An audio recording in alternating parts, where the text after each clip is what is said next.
Man, you know, it's for me, over a long career of 34 years, the best ones take the longest. And I think they steep and they marinate, and the elements that were meant to be finally come together.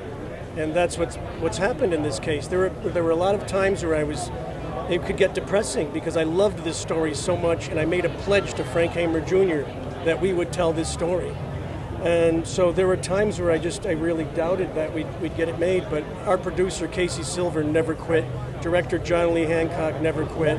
Kevin Costner and Woody stayed with the project.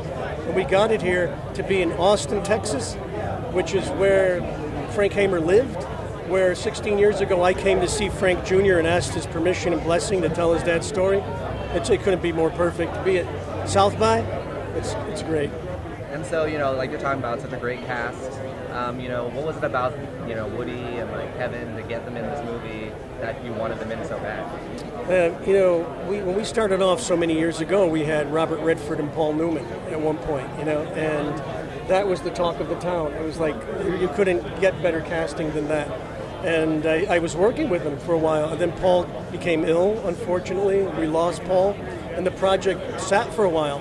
But while it sat, Kevin and Woody, this amazing thing happened to them. They got older, and they got that patina, and they are actually closer to the real age of these characters than Redford and Newman were.